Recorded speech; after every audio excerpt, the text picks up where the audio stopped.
새해가 다가오고 있지만 좀처럼 경기가 회복될 기미는 보이지 않고 있습니다. 소비자 물가 상승률이 하락하면서 기업 투자와 가계 소비가 위축되는 디플레이션까지 우려되고 있는데 신은정, 이상훈 두 기자가 지금의 우리 경제 상황을 진단하고 적절한 투자 전략을 짚어봤습니다. 올해 초 리터당 2,000원 안팎을 오르내리던 휘발유 가격이 최근엔 1,500원대까지 떨어졌습니다. 유례없는 풍작으로 농산물 가격도 지난해보다 큰 폭으로 하락했습니다. 체감 물가와 괴리는 있지만 현재 소비자 물가 상승률은 1%대로 바닥입니다. 하지만 물가 하락 마냥 반갑지만은 않습니다.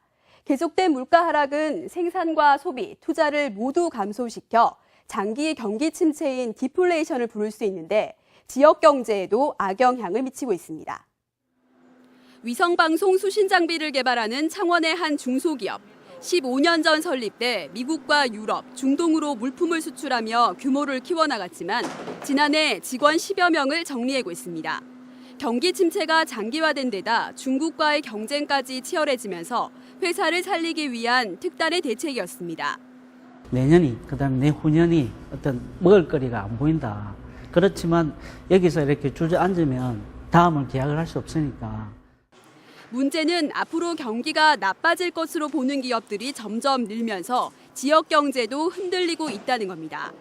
조선과 기계 등 경남 경제의 근간이 되는 제조업의 잠재 성장률은 2000년 이후 5.1%로 1990년대보다 2.2%포인트 떨어졌고 설비 투자 증가율은 5.5%로 전국 평균보다 낮았습니다. 조선이나 철강 이 소재 같은 게 좀 그 침체 상태에 있으니까 아무래도 올해와 같이 내년에도 조금 이제 부진한 듯. 기업의 위축은 곧 투자와 고용 감소로 이어지기 때문에 기업, 특히 제조업이 큰 비중을 차지하는 경남의 경제도 위기를 맞고 있습니다. MBC 뉴스 신은정입니다. 최고금리 연 5.5%의 적금을 판매 중인 한 시중은행입니다. 신용카드 사용 실적 등 조건에 따라 금리가 차등 적용되지만 조금이라도 더 높은 이자를 받기 위해 고객들의 문의가 이어지고 있습니다. 이 적금은 최고 5.5%까지 고임 적금 금리 받아가실 수 있어가지고 하루에 문의 전화도 한 10건 이상씩 오고요. 시중은행의 1년 정기예금 금리는 2% 안팎.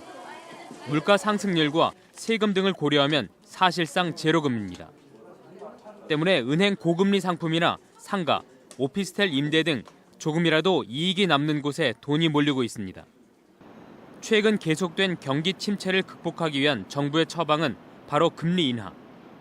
뚜렷한 경기 회복 신호가 없는 한 이 같은 저금리 기조는 계속될 것으로 보여 적절한 투자 전략을 짜는 것이 중요해졌습니다.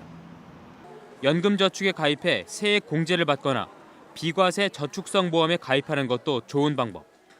약간의 위험을 감수한다면 채권 혼합형 펀드나 ELS에 가입해 연 5% 안팎의 수익을 낼 수 있고 아시아나 미국의 배당주에 투자하는 펀드를 가입하는 것도 고려해 볼 만합니다.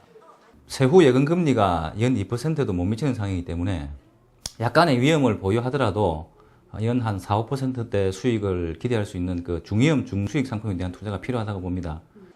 전문가들은 또 저금리가 장기화될수록 최소 3년 이상 장기 투자를 하는 것이 중요하다고 덧붙였습니다. MBC 뉴스 이상훈입니다.